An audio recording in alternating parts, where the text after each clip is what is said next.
सबसे पहले तो मैं अपना परिचय दे देता हूँ। मेरा नाम सुनील कुमार और मैं बेलसोनिका एम्प्लॉयज यूनियन का संगठन सचिव हूँ। सर, आज हम जो है यहाँ दिल्ली में आए हुए हैं जंतर मंतर पर। आज की जो हमने 8 अप्रैल 2023 की एक जो है प्रेस कॉन्फ्रेंस बुलाई थी और इस प्रेस कॉन्फ्रेंस के जो हमारे मुद्दे थे वो सबसे पहले मैं आपको जो है बता देना चाहता हूँ। पहला मुद्दा हमारा था 4 लेबर कोड जो है सरकार जो 2019 और 20 में जो पारित किए थे उनके विरोध में। दूसरा हमारा मुद्दा ठेका प्रथा जो सरकार ने और पूंजीपतियों ने मिलकर के जो आज के समय में जो फैक्ट्री के अंदर जो कर रखा है उसके विरोध में। और जो हमारे 3 जो है यूनियन पदाधिकारी जो है निलंबित कर रखे हैं उनके विरोध में, और 3 हमारे मजदूर साथी को जो बर्खास्त कर दिया है उनके विरोध में, और हमारे 10 साथियों को जो उन्होंने निलंबित किया उनके विरोध में। और कल जो है 7 अप्रैल को भी हमारे जो है 3 ठेका वर्करों को भी जो है निलंबित कर दिया है, सॉरी बर्खास्त कर दिया। उनके विरोध में जो आज के हमने जो है प्रेस कॉन्फ्रेंस बुलाई है। और जो मैं क्यों किया गया था इसके पीछे जो है मैनेजमेंट के काफी लंबा जो है एक षड्यंत्र है। जो एक पूंजीपति का और जो है फैक्ट्री के मालिकों का होता है वो एक मुनाफा। आज के समय में अगर हम बात करें फैक्ट्री के अंदर जो हमारे परमानेंट जो स्थायी वर्कर हैं उनकी संख्या 30 से 40 हज़ार के आसपास हो चुकी है। और फैक्ट्री मालिक अभी ये कहता है कि भाई जो आपकी संख्या है जो परमानेंट वर्कर है हम जो आपको इतनी तनख्वाह नहीं दे सकते, अब इस फैक्ट्री में आपके लिए कोई जगह नहीं है, आप फर्जी भी हो गए और आप जो है इतनी तनख्वाह ले रहे हो, मुझे आपको इतनी तनख्वाह देने का जो है मेरा जो वो नहीं है, मैं आपको इसलिए निकाल रहा हूँ। इसलिए जो ये मामला चला हुआ है निकालने का सर। और मैं अगर सर 2 मिनट का समय दे आप मुझे, मैं पूरी प्रक्रिया के बारे में बता देना चाहता हूँ कहाँ से शुरुआत हुई। डिटेल में थोड़ा सा मैं बता देना चाहता हूँ सर। 2014 में हमने जो है यूनियन बनाने की प्रक्रिया शुरू करी थी। तब से जो है अब मैनेजमेंट अगर बात करें 2014 से पहले 2008 में हमारी जो है कंपनी का उत्पादन शुरू हुआ था। 2008 से लेकर 2014 तक लगभग हम सभी वर्करों ने जो है मिलकर के काम किया। एक छोटी सी लाइन होती थी, अब जो लगभग जो है 15 से 20 लाइन प्लांट के अंदर होगी, काफ़ी बड़ा प्लांट हो गया। उसके बाद एक भारत के अंदर जो बेलसोनिका का प्लांट था उसके बाद उन्होंने इंडोनेशिया में एक प्लांट बना लिया। आज जो है एक खरखोदा में भी एक बेलसोनिका का प्लांट लगने वाला हो रहा है। इसी प्लांट के दम पे जो है एक जो भारत के अंदर था 2008 से जो 14 का हमारा टाइम पीरियड रहा है वो काफ़ी दर्दनाक रहा है मजदूरों के लिए।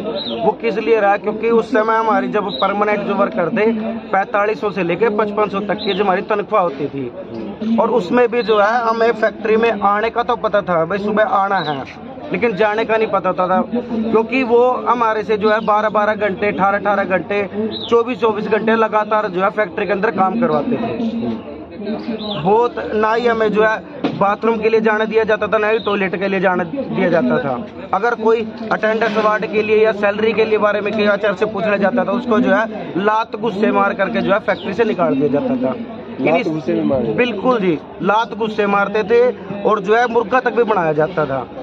फैक्ट्री में मुर्गा बनाया जाता था? बिल्कुल जी, ये जो हमारे हालात फैक्ट्री के अंदर रहे हैं 2008 से 14 तक, इन सभी चीजों को देखते हुए जो हमने यूनियन बनाने की ठानी है। आपने कभी कंपनी के जो मैनेजर हैं या मालिक हैं उससे बात करने का प्रयास किया कि ऐसा हमारे साथ हो रहा है? बिल्कुल, हम लगातार जो है इस चीज को लेकर जो है, उस समय हमारी यूनियन नहीं होती थी, 2-4 लोग इकट्ठा होते थे, HR में जाते थे तो वो बोलते भाई आपको किसने अधिकार दिया हमारे से सवाल पूछने का, आप हमारे गुलाम हो, गुलामों की तरह हो फैक्ट्री के अंदर, आपका काम है मशीन चलाना, आप इस तरीके की आवाज नहीं उठा सकते, मुर्गा बनो लात मारो निकाल देते थे जी। और डर और भय का माहौल पैदा कर दिया। फिर इन सारी चीजों को देखते हुए हमने यूनियन बनाने की कोशिश करी और जैसे ही हमने जो यूनियन बनाने की फाइल लगाई 2014 में, तो उस समय हमारे जो 45 परमानेंट लड़कों को तुरंत जो है कंपनी ने निकाल दिया।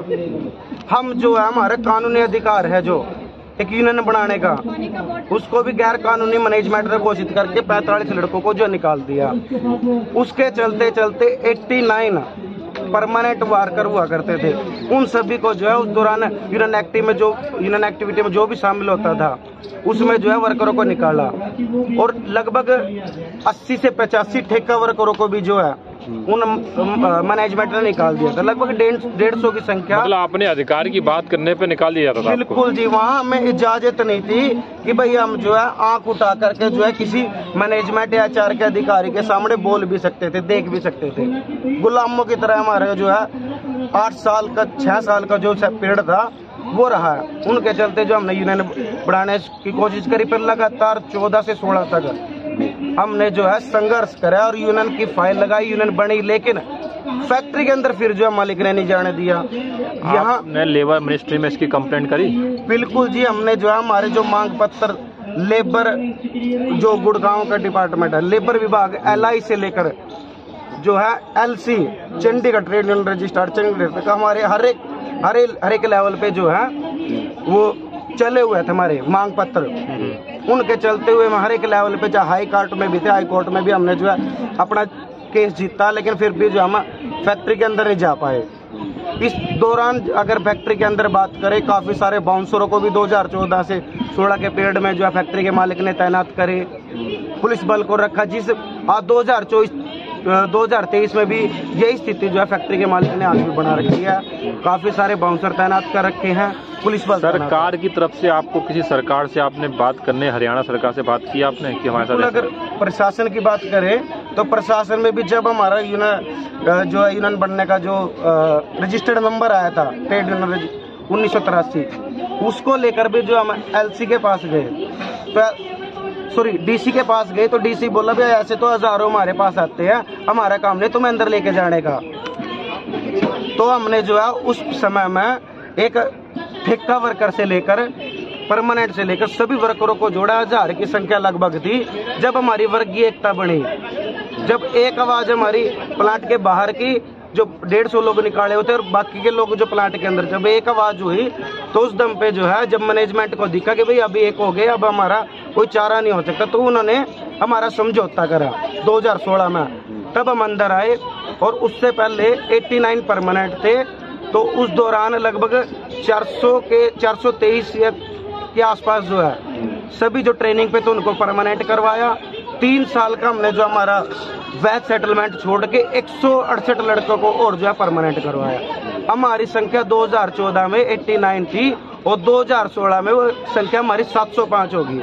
हमने जो वर्गीय एकता की बात है भाई, ठेका वर्कर, नीम ट्रेनिंग, अप्रेंटिस, DT, जो आज जो अनेकों प्रकार की जो है चलाई हुई है सरकार ने और जो पूंजीपति ने फैक्ट्री के मालिकों ने, उनको जब हमने व्यवहार में तब्दील करा, एक किया, तो संख्या बढ़ाकर जो हमने 705 करी। आज उसी के चलते वो फैक्ट्री के मालिक को हमारी संख्या खलती है। देखिए क्या कहते हैं फैक्ट्री मालिक आपसे? 2019 में जो 4 लेबर कोड आई, तो इसको लेकर के आपका क्या स्टैंड है? जो लेबर कोड आए हैं वो बिल्कुल भी मजदूर पक्ष के फेवर में नहीं है, वो पूरा का पूरा एक पूंजीपति फैक्ट्री के मालिक के पक्ष में है।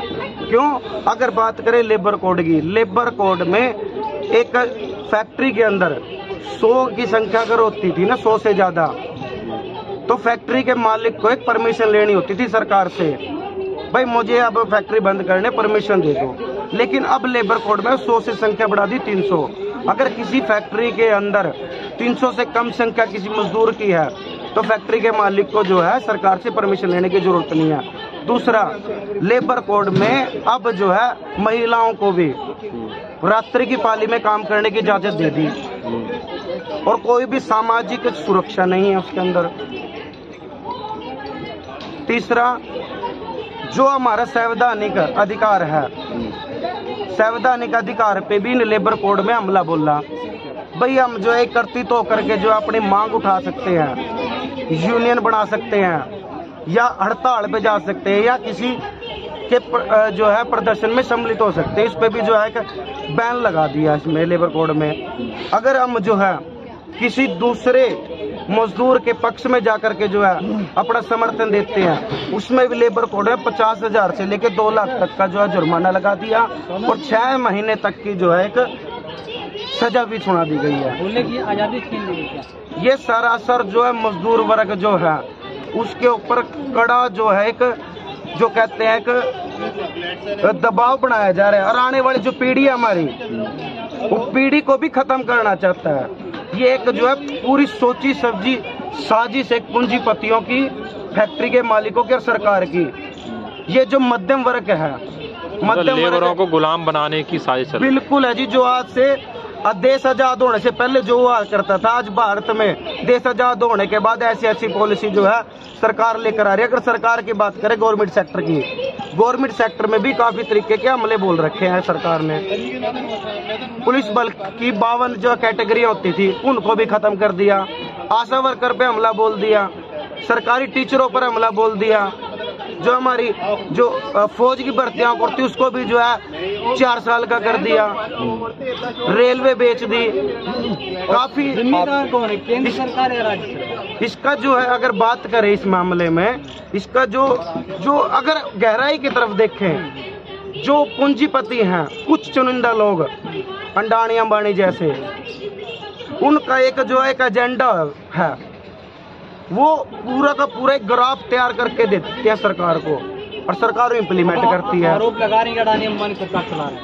बिल्कुल ये पूंजीपतियों की सरकार है। अगर इस सरकार की बात करें, इस सरकार में 2014 से लेके आज 23 में हम कोई भी ऐसा काम बता दे जो मजदूर वर्ग के लिए हुआ हो या जो है यहाँ के जो आम जनता है मध्यम उनके लिए हुआ। सरकारी स्कूल अगर कुछ समय पहले की बात करें, कुछ समय पहले हरियाणा सरकार में खट्टर ने एक बयान दिया था, खट्टर साहब ने वो बयान दिया था कि भाई अगर कोई भी अगर अपने बच्चों को प्राइवेट स्कूल में पढ़ाएगा तो 1100 रुपये सरकार पे करेगी। अगर आप सरकारी स्कूल में पढ़ाओगे तो आपको 550 रुपये देना पड़ेगा। तो इससे आप क्या लगाते हो? इसके पीछे उनकी काफी लंबी जो है साजिश है। वो आज के समय में सरकारी स्कूल बंद करना चाहते हैं। वो आज के समय में सरकारी जो टीचर हैं बहुत घने कर दिए और बहुत सारे कर भी दिए। अगर इनका देखें तो ये इसलिए कर रहे हैं क्योंकि कुछ साल में, 2 साल में, 3 साल में, 5 साल में लगभग जो सरकारी स्कूलों में बच्चे पढ़ते हैं धीरे धीरे बिल्कुल जी गुलाम बनाने की आपने कहा था कि अभी मैं बात करूंगा दोबारा फिर मजदूरों के हक में है सरकार। आता हूँ। अब आपकी डिमांड क्या है? दोबारा फिर जो है हम फैक्ट्री में आते हैं। हम 8 अप्रैल को दिल्ली जंतर मंतर पर आए हैं प्रेस कॉन्फ्रेंस में। हमारी इसमें मुख्य मांगे हैं जो 4 लेबर कोड आए हैं उनको रद्द किया जाए, जो ठेका प्रथा लागू हो रही है उनको रद्द किया जाए, समान काम का समान वेतन लागू किया जाए और बेलसोनिका फैक्ट्री में 6 जो बर्खास्त मजदूर साथी हैं, 3 स्थायी और 3 अस्थायी, उनको तुरंत जो है काम पर वापस लिया जाए। 13 जो है निलंबित साथियों को, सस्पेंड किए साथियों को तुरंत काम पर वापस लिया जाए। ये आज की हमारी जो है मुख्य मांगे हैं। अगर आपकी डिमांड्स नहीं मानी जाती है तो आगे क्या? प्रॉपर्टी मांग ली बताओ। अगर हमारा फैक्ट्री मालिक और लेबर विभाग हमारी इन मांगों को जो है पूरा नहीं करते तो इनका चलते हुए हम आगे जो है काफी बड़ा आंदोलन करेंगे। सड़क पर भी जो अपने परिवारों के साथ आएंगे और इसको जो है काफी लंबी रणनीति के साथ जो हम अपने अनुशासन में रह करके जो इस लड़ाई को लड़ेंगे और जीत की तरफ लेकर जाएंगे। लेटेस्ट अपडेट पाने के लिए हमारे चैनल क्लाउड न्यूज को अभी लाइक करें, सब्सक्राइब करें और बेल आइकन दबाना बिल्कुल ना भूलें।